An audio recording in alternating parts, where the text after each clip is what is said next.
था आपका।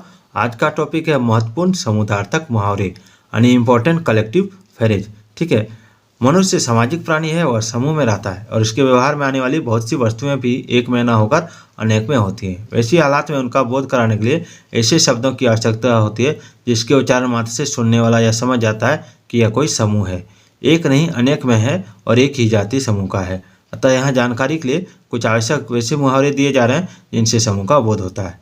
ठीक है, जैसे मजदूरों की टोली तो ये गैंग ऑफ लेबरर्स, जूतों का जोड़ा तो ये पेयर ऑफ शूज, मोजों का जोड़ा तो ये पेयर ऑफ सॉक्स। ठीक है, कैंची को बोला जाता है ये पेयर ऑफ सीजर्स, चाबियों का गुच्छा है तो बंच बोला जाता है। ठीक है, ये बंच ऑफ कीज याद रखिएगा।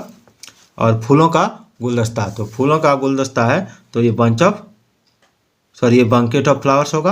अंगूरों का गुच्छा तो ये बंच ऑफ ग्रेप्स, लकड़ियों का गट्ठर तो ये बंडल ऑफ फैगोट्स, पेड़ों का झुंड तो ये ग्रोव ऑफ ट्री होगा और लोगों का समुदाय तो ये क्राउड ऑफ पीपल होगा।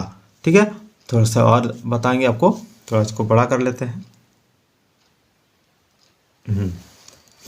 एक मिनट,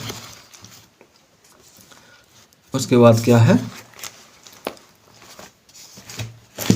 थोड़ा जगह कंजेस्टेड है दोस्तों, फिर भी मैं आपके लिए वीडियो बनाता हूँ ताकि आपको नई नई जानकारी मिलती रहे और आप मेरे वीडियो को देखें। इसके चलिए, लकड़ियों का कहाँ थे हम लोगों का समुदाय ये क्राउड ऑफ पीपल, भेड़ बकरियों का झुंड को बोलते हैं ये flock of sheep and gods, सूअरों का झुंड को बोलते हैं ये हर्ड ऑफ स्वाइन, भेड़ियों का झुंड बोलते हैं ये पैक ऑफ वुल्फ, हिरणों का झुंड को बोलते हैं ये हर्ड ऑफ डियर। ठीक है, और पक्षियों के झुंड को बोलते हैं ये फ्लाइट ऑफ बर्ड्स, और मधुमक्खियों का झुंड को बोलते हैं ये हाइव ऑफ बीज, और मक्खियों का झुंड को बोलते हैं ये स्वार्म ऑफ फ्लाइज, और औरतों का झुंड को बोलते हैं ये ग्रुप ऑफ वोमेन, और हाथियों का झुंड को बोलते हैं ये हर्ड ऑफ एलिफेंट। ठीक है, उसके बाद शेरों का झुंड जो होता है, शेरों के झुंड को बोलते हैं ये हर्ड ऑफ लायंस,